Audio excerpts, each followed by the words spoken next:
Assalamualaikum warahmatullahi wabarakatuh. Nama saya Muhammad Fizal Irfan bin Muhammad Azmi, mengambil kos diploma Perakaunan. Nombor metrik saya D1931170. Saya akan membuat pembincangan tentang tajuk kepimpinan, pengurusan dan pengurus. Yang pertama, kepimpinan. Pemimpin merupakan individu yang boleh memberi pengaruh kepada individu yang lain dalam sesuatu pertubuhan. Sesuatu yang menarik dalam kepimpinan adalah kewujudan pemimpin yang berada dalam organisasi yang mempunyai struktur yang tersendiri dengan mewujudkan hubungan pemimpin dan pengikut bagi mencapai kecemerlangan. Pencapaian yang cemerlang dalam sesuatu organisasi memerlukan langkah-langkah atau aktiviti-aktiviti yang dirancang oleh pemimpin bagi mendorong pengikutnya meningkatkan tekad dan keazaman ke arah kecemerlangan organisasi tersebut. Oleh itu, usaha ke arah penyatuan aktiviti sesebuah organisasi bergantung besar kepada kepintaran seseorang pemimpin. Sebagai contoh, seseorang yang membawa beg plastik semasa berkunjung ke pasar terpaksa membimbing dengan bijak agar tidak ada satu barang pun yang dibelinya tercicir. Bagi beg plastik seperti sesuatu organisasi ataupun pekerja-pekerja di bawah pengawasan seorang pemimpin. Selain itu, kemahiran memimpin merupakan sesuatu yang boleh dipertingkatkan dari masa ke masa. Kemahiran bekerjasama amat ditekankan di dalam sesebuah organisasi bagi mencapai kecemerlangan. Sebagai seorang pemimpin, mungkin mereka mampu memberi arahan kepada orang lain, tetapi adakah pengarahan ini dipatuhi oleh orang yang menerima arahan? Apabila diberikan perhatian yang sewajarnya, mereka akan berasa silu untuk patuh kepada arahan. Begitu juga dengan pemimpin. Mereka akan berasa berat untuk tidak memberi kerjasama apabila tetap diperlakukan baik kepadanya. Oleh yang demikian, seseorang pemimpin perlulah mewujudkan sikap bekerjasama dengan pekerja di dalam satu organisasi bagi mencapai kecemerlangan. Selain itu juga kemahiran memimpin, kemahiran melihat masa hadapan juga perlu kepada seorang pemimpin yang memainkan peranan utama bagi mencapai kejayaan sesebuah organisasi ke arah kecemerlangan. Pemimpin biasanya akan lebih selesa dengan suasana yang disediakan ada, tetapi sesuatu yang baru tidak akan wujud sekiranya seseorang pemimpin itu gagal melihat masa hadapan. Selain itu, kemahiran inilah yang membezakan antara pemimpin yang berjaya atau tidak. Dengan melihat masa hadapan, pemimpin dapat meletakkan harapan yang mungkin hanya akan berlaku selepas beliau tiada lagi, tetapi laluan ke arah itu dilakukan semasa beliau memimpin organisasi tersebut.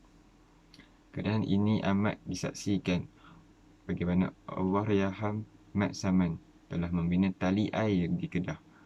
Pendek kata, pemimpin perlu mempunyai keupayaan mendahului zamannya. Caranya ialah dengan mempertajamkan kemahiran masa melihat masa hadapan. Kesimpulannya, untuk mencapai matlamat sesebuah organisasi, seorang pemimpin perlu mempunyai nilai dan etika di mana ia perlu merumuskan, memperjelaskan dan menghayati budaya kerja di dalam organisasi. Pemimpin itu juga mesti peka bagi menjadi teladan kepada ahlinya dan memperkukuhkan amalan dan budaya kerja yang cemerlang. Justru itu, panduan nilai dan etika perlu dirangka bagi pemimpin tersebut supaya dapat membawa organisasinya ke arah mencapai matlamat keseimbangan yang diinginkan. Okey, baik, kita pergi kepada pengurus.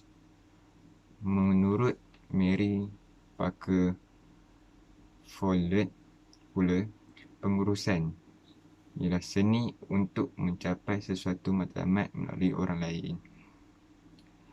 Orang lain tersebut seringnya merupakan orang bawahan. Maka dengan takrif ini, seseorang yang mempunyai sekurang-kurangnya seseorang bawahan boleh dirujuk sebagai pengurus.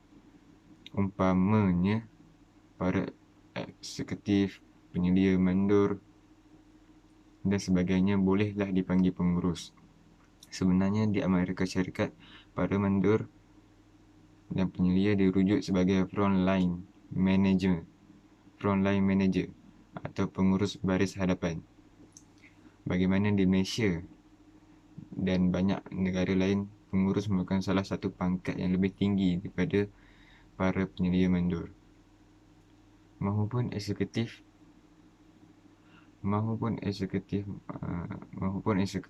maka mereka ini tidak akan dianggap sebagai pengurus walaupun mereka melakukan kegiatan-kegiatan mengurus. Sebaiknya terdapat banyak pengurus yang tidak menguruskan atau tidak tahu mengurus. Umpamanya setengah anak pemilik syarikat yang menjadi pengurus hanya kerana bapanya memiliki syarikat itu. Mereka tidak melakukan sebarang fungsi pengurus yang digariskan oleh Henry Fayol, tapi membiarkan orang bawahan membuat apa saja yang disukai. Malahan juga mungkin selalu tak hadir di syarikat. Selain itu, terdapat juga pekerja-pekerja lama atau perintis yang menjawat pengurus melalui kenaikan pangkat dengan berjalannya masa atau sebagai ganjaran untuk kesetiaan mereka kepada syarikat. Golongan ini seringnya tidak mengurus tetapi masih bersikap seolah-olah masih bertugas dalam jawatan yang lama. Tambahan pula terdapat juga pengurus yang tidak mempunyai sebarang orang bawahan dan oleh itu mencapai sesuatu melalui usaha sendiri. Disebabkan adanya dua takrif dan istilah pengurus yang terkadang tidak bertindih, terdapatlah fenomena yang mana orang yang mengurus tidak dipanggil pengurus. Malahan orang yang dipanggil pengurus tidak mengurus atau tidak tahu mengurus. Kita balik kepada pengurusan yang terakhir. Pengurusan ini terdiri daripada pengarahan dan pengawalan sesebuah kumpulan yang terdiri daripada satu atau lebih orang atau entiti untuk tinjauan menyelaraskan dan mengharmonikan kumpulan tersebut untuk mencapai sesuatu matlamat. Ianya sering merangkumi penggunaan sumber-sumber manusia, kewangan dan teknologi serta juga sumber alam semula jadi. Pengurusan juga boleh merujuk kepada seseorang atau kumpulan atau sekumpulan orang yang menjalankan pengurusan. Okey. Balik pada kepimpinan. Kepimpinan juga adalah selain kepimpinan yang disebutkan tadi, kepimpinan juga untuk merealisasikan keseimbangan di dalam sesuatu organisasi. Seorang pemimpin itu perlu memberi dorongan kepada pekerjanya dalam konteks ini. Dalam konteks ini, dorongan merupakan usaha yang memupuk pekerja melakukan dengan cara yang baik. Gelagat yang ada pada pekerja boleh dikesan dan dikenapasti oleh pemimpin, dan dari situlah dorongan perlu diserap ke dalam sanubari mereka. Sebagai contoh, beberapa model yang dikemukakan oleh Abraham H. Maslow, iaitu seorang sarjana barat, boleh disesuaikan dengan kerangka penerapan dorongan kepada pekerja mengikut keadaan, masa dan suasana.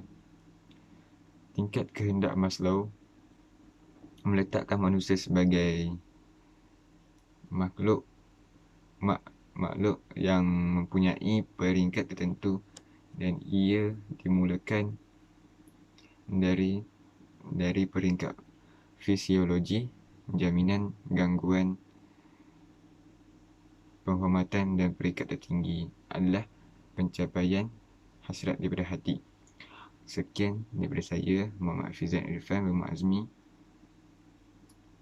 untuk membicarakan tentang tajuk kepimpinan, pengurus dan juga pengurusan. Sekian, wabillahi taufiq wa hidayah. Wassalamualaikum warahmatullahi wabarakatuh.